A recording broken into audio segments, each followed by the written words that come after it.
Located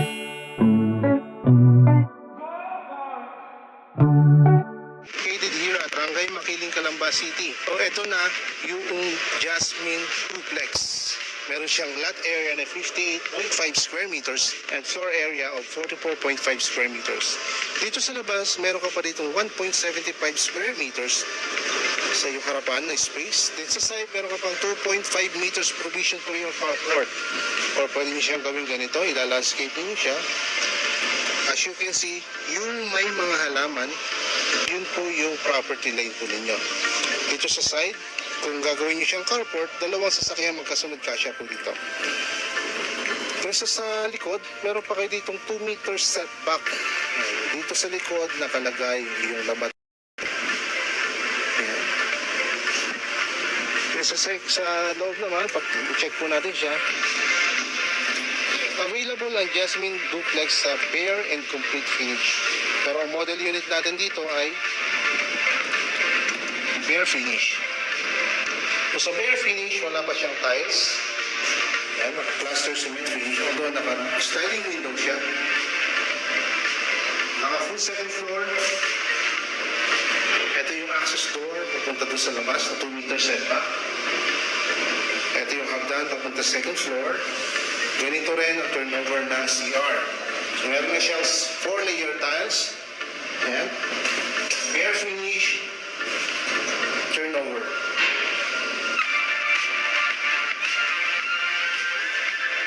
Tingnan na second floor.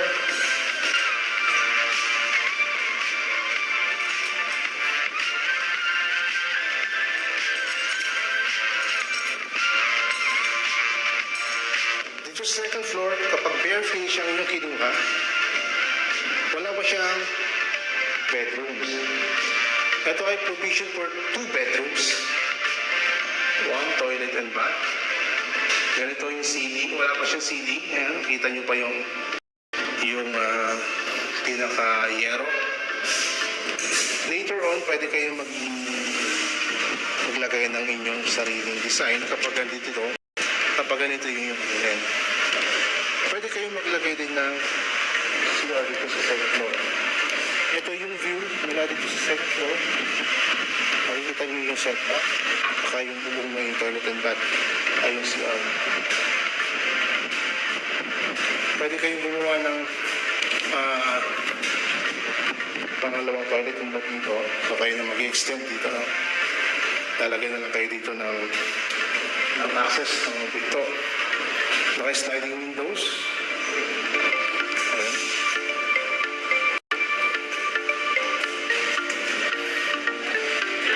Ang difference dito sa complete finish, yung complete finish meron na siyang 2 kwarto, may tiles na dito sa second floor and sa ground floor. Fully painted yung wall with ceiling. Yun yung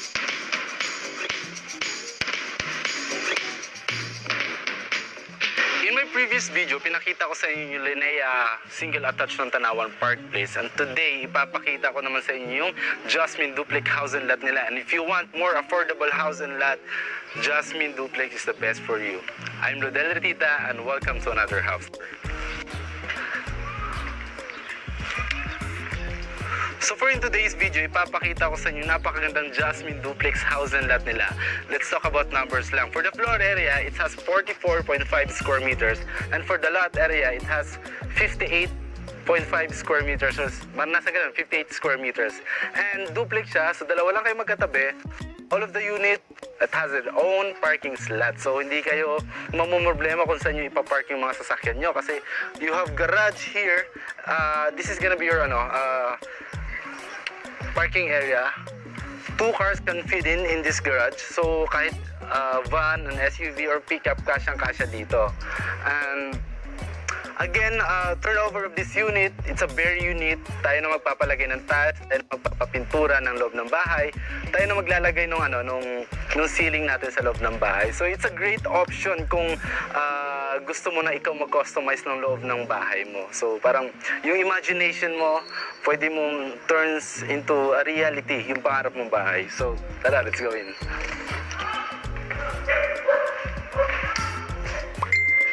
All of our duplex unit, it has its own toilet and bath. Pero isa lang po yung toilet and bath natin dito lang sa baba. We don't have a toilet and bath sa taas, pero since we still have the space naman, kung gusto natin palagyan ng toilet and bath sa taas, kasyang-pasya pa naman. And as you can see, I'm standing here, the living area or can be a dining area. Pero siguro, in this area, this could be your dining area, I think. Tapos yung living area mo, pwedeng dito na.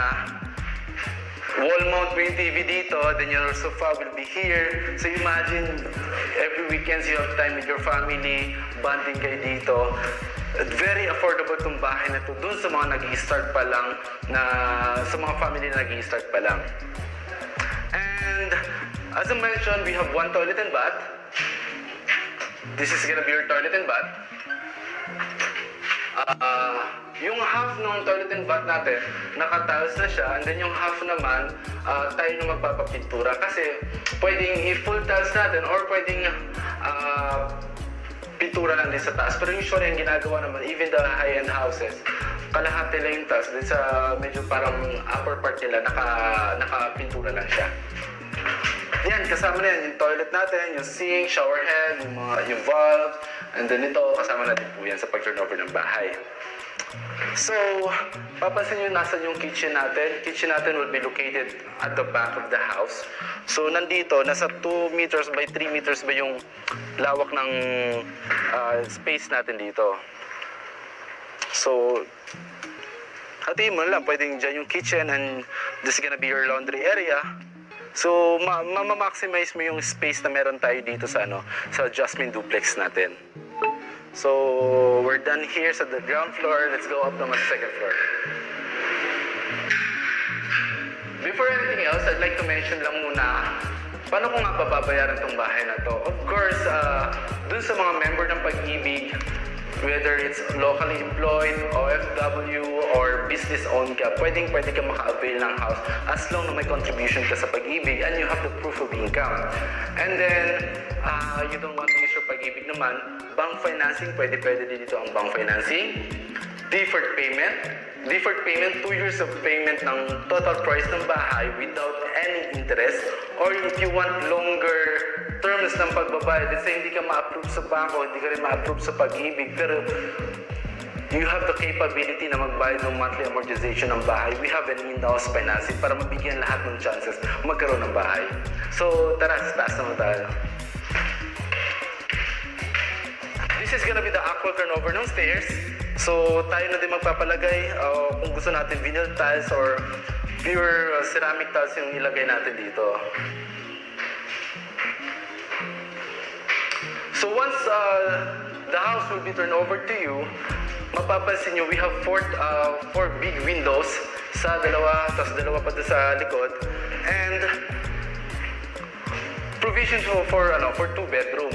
Pero kung gusto nyo extend up to 3 bedrooms, pwede naman kasi i-extend nyo lang yung sa labas o yung sa gilid nyo, sa harap, or yung sa likod nyo. So yung sa likod nyo, siguro magiging expansion, kagandahan nun, gagawin mong extra toilet and bath. So if nasa taas ka, you don't need to go down para mag-CR lang.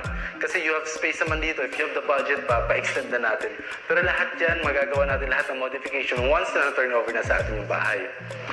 So yeah, as you can see, wala pa yung kisame. So tayo na din maglalagay ng kisame. If you want the higher ceiling pa, we can do that pag gano'n na lang siguro yung design.